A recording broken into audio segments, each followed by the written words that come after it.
Focus দে, focus দে। Focus দিয়েছি। এই তো বস হয়েছে। তো এই যে, আরে ভাই গরম আছে নাকি? না গরম নেই, আর ঠান্ডা হয়ে গেছে। তো এই যে মা কেক বানিয়েছে আজকের আবার, আর আমার কথার মতন মা এখানে অনেকগুলো দিয়ে দিয়েছে। কি বলে এটাকে বলে, চিনাবাদাম দিয়ে দিয়েছে। চিরা বাদাম বলছে সে, চীনা বাদাম চাইনিজ। সো এটা মাই গড, আজকের অনেক বড় রান্না করেছে। বড় রান্না, বড় বানিয়েছে। বাংলা বলে যাও। তো এটা মা বানিয়েছে আজকের ক্রিসমাস, তোমরা সবাই জানো, তার জন্যে। মা অ্যাকচুয়ালি রং আসছিল না, কালার আসছিল না, তাই বলে লেবেলিং এর মতো ছিটে গেছে। তাই এটা সরছেই না। আচ্ছা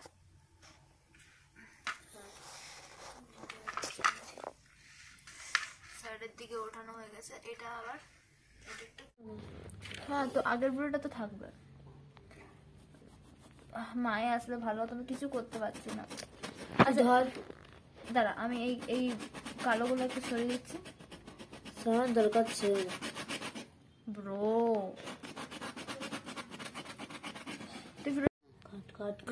আচ্ছা ঠিক আছে। তো এই যে মা আসার পরে সব ঠিকঠাক হলো। এতক্ষণে মানে সব পিছন দিকে সব ইয়ে করা হচ্ছে। আবার আমি কেটে দিচ্ছি এটাকে, বিশেষ করে তাই না? হ্যাঁ পিস পিস।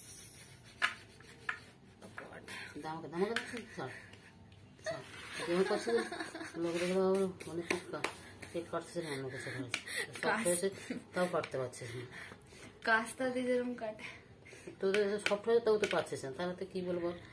তাহলে তো তোর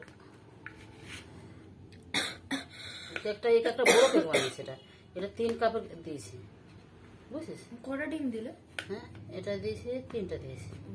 3 কাপে 3, তাই বলে এত ফুলেছে। এবার শুরু।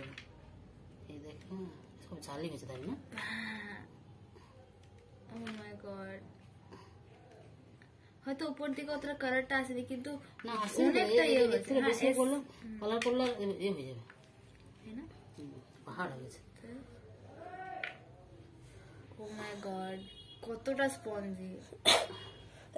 ঢুকাবি ওই মাই করে তো বানাতে বলবি।